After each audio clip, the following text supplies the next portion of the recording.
This is not a cool flashlight that was hyped since it was announced last year. However, there are several buts, and I'm going to go over those yays and nays in these videos, and sort of compare it with this other cool light. Hey, welcome back to UDC channel. This is Jay. The first thing I check is this. Unfortunately,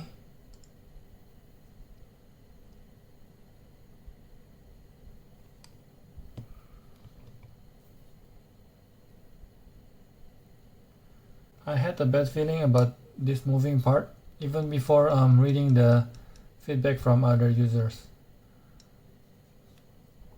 But the first thing I noticed right away after unboxing it was the size and the texture, especially after I've been handling this other flashlight that I just reviewed recently. In this video I mentioned that I was hoping there's a mini version that uses 14500s instead of 18650s. This size is definitely more EDC friendly. Plus the weight. With 14500 it weighs roughly the same with as this SK05 with just one 18650. And then the texture. I don't think this is micro arc oxidation, but it kind of feels that way. I have reviewed the older brother in copper before. Even though these two are kind of similar, they have different approaches, and I'll be referring and comparing them as I go over this. I haven't shown you the box.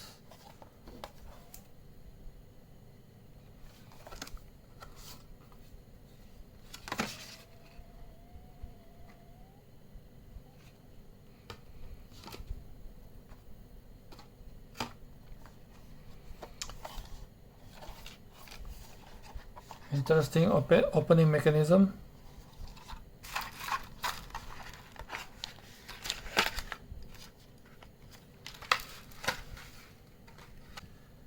Okay, let's take a closer look at the light.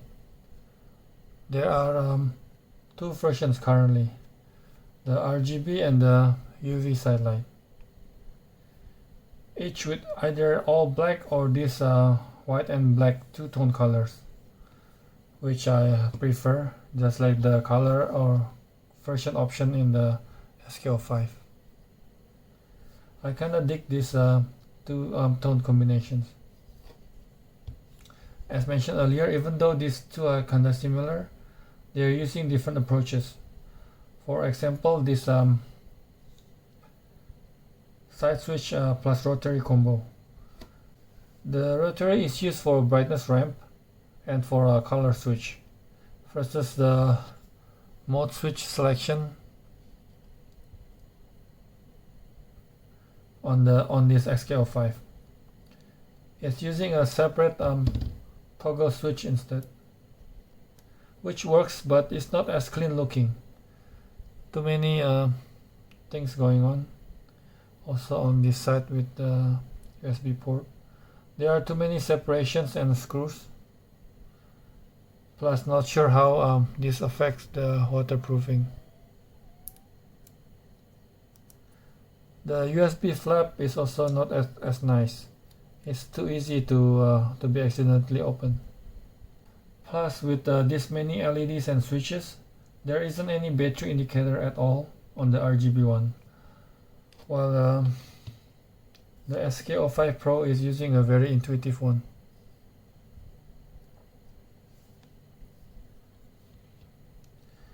It uses the RGB LED as the charging indicator, but not a power level indicator. There is one LED that uses a color code as both the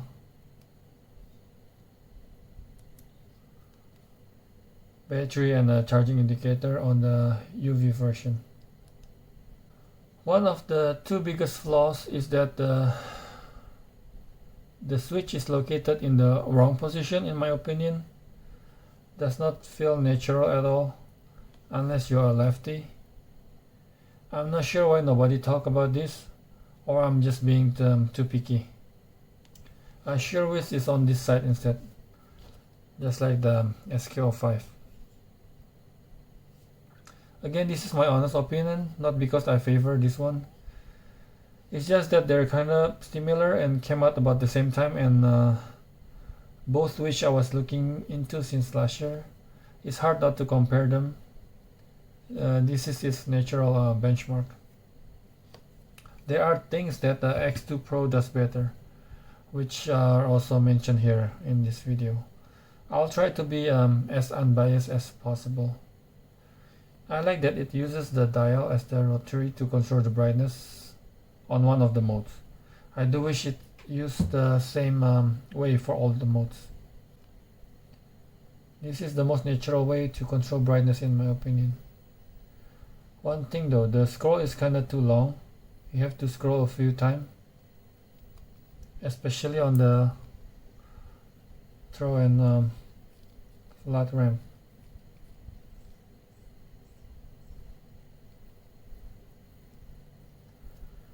And it's a bit too sensitive at the same time on the brightness ramp. There's quite a big jump at the beginning.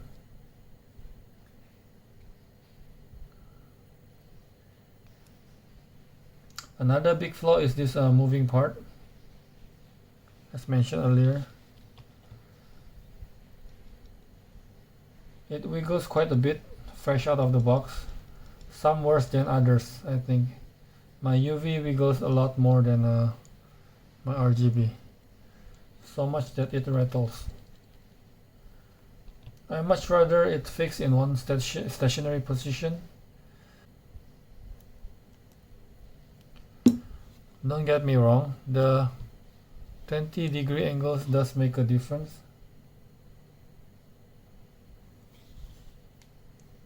It's just that I rather not have the flexibility over the sturdiness, unless they can make it right. They did it better with the X3 in my opinion, which I reviewed before twice. The rotating head feels much sturdier. I'm hoping that someone will make a 3D print for this, maybe a slot or something. I even thought of gluing it. As for the LEDs, unfortunately there's no warm or neutral options for the white LEDs. They are all cool white. It would be nice if the side LED or the flat channel is using a nicer tint.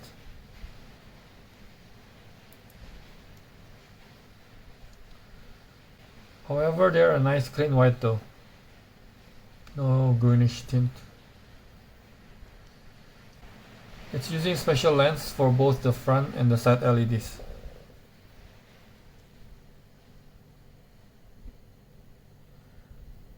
Again, I think these two in the middle are really unnecessary.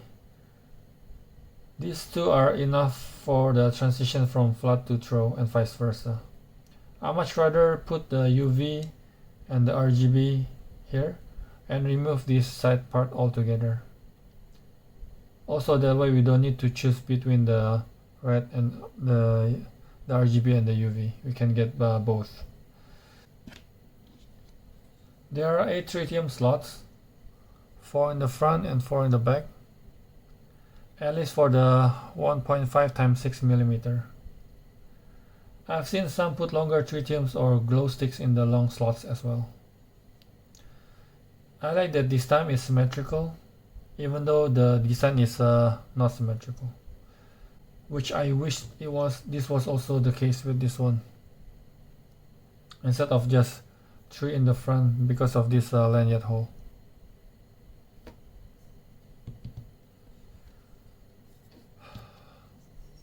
The pocket clip is not really a deep carry one and non-reversible, but it's sturdy. This time it's tip up, so we can use it as a headlamp when attached to a brim of a cap.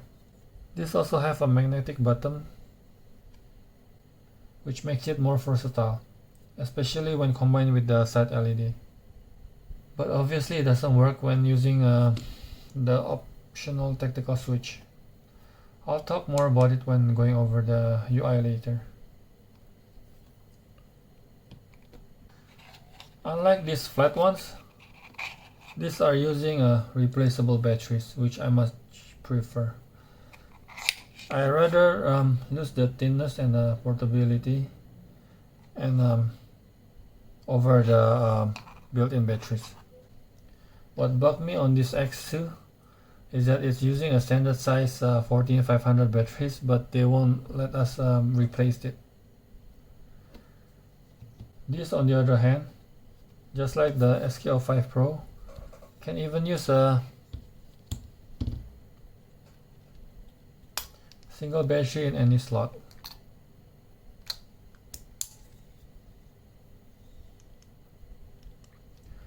Plus, for this X2 Pro, it has flexible power options as well. It can use a regular AA batteries since it's using a 14500 size batteries. Of course, the output will be reduced.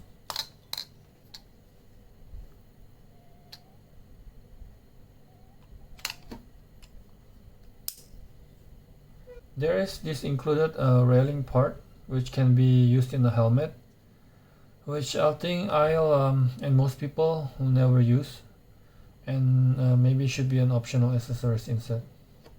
Luckily, this red diffuser is an optional one. This might be useful in the UV version, as the RGB already has a red LED.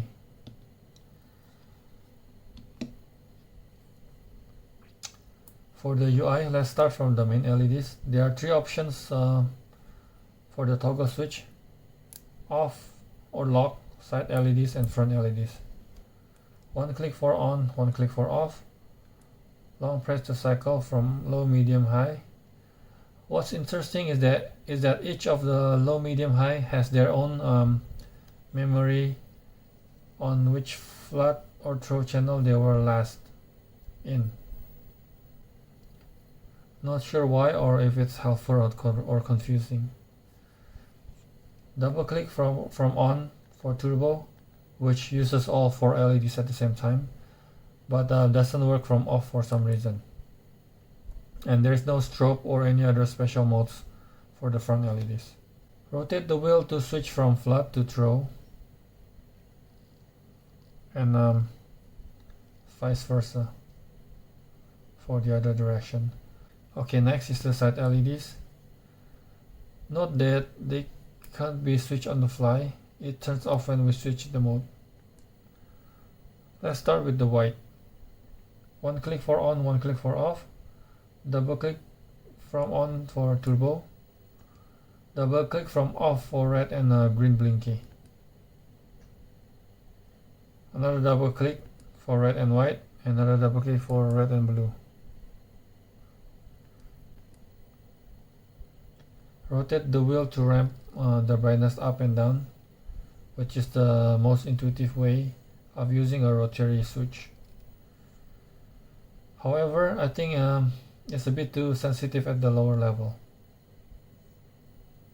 It jumps quite high at the beginning instead of slowly or gradually.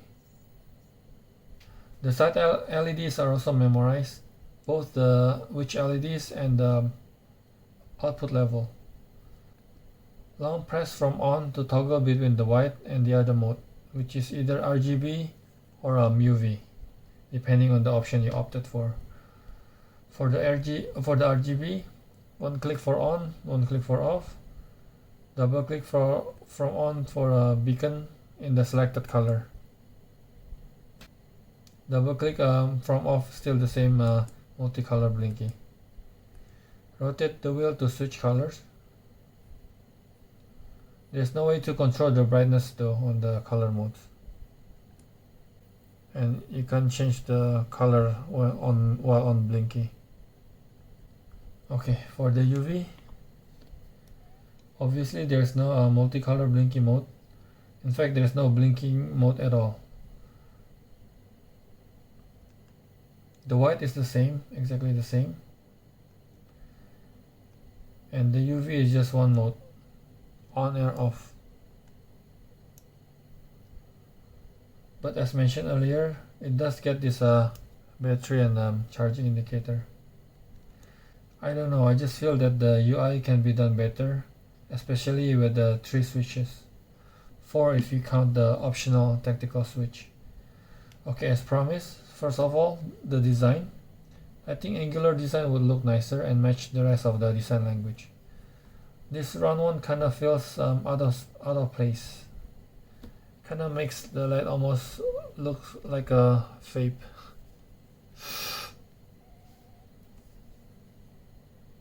Another thing, there's some play.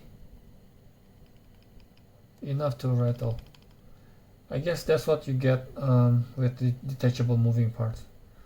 But I think it can be solved or at least reduced if they use some rubber sealant strip or something.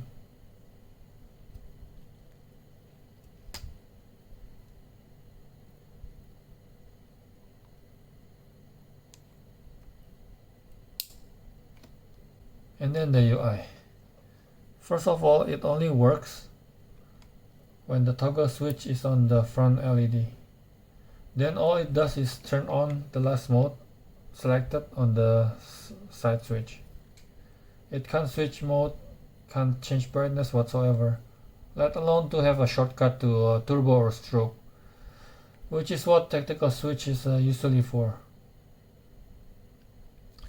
It does work for momentary since it's using a forward switch, and if you left it on high,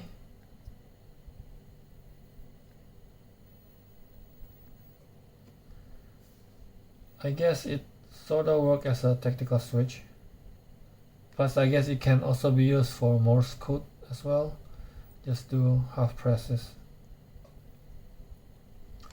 Okay, let's take it out for some beam shot. Okay, let's see the beam shot. Start from flat low.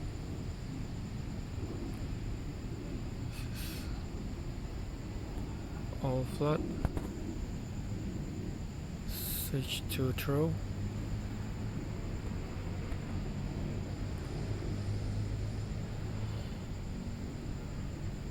Back to flat.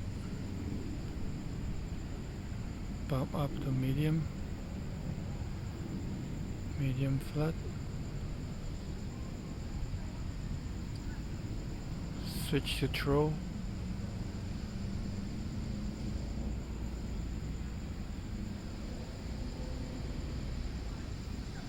Back to flat. High.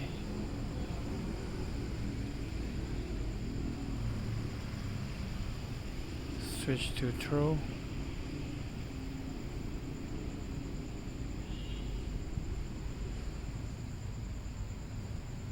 Turbo. All 4 LEDs. Turbo. Turbo.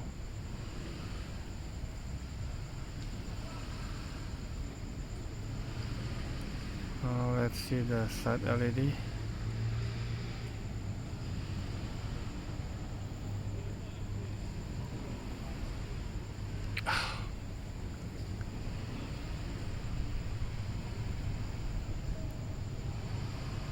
See what I mean?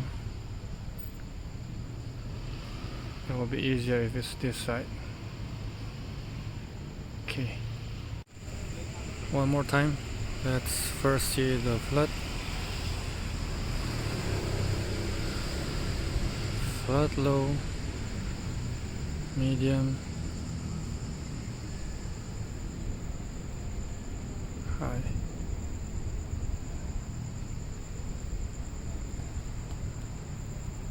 Turbo.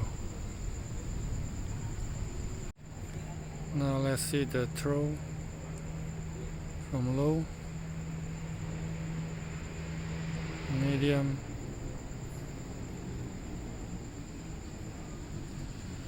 high, turbo.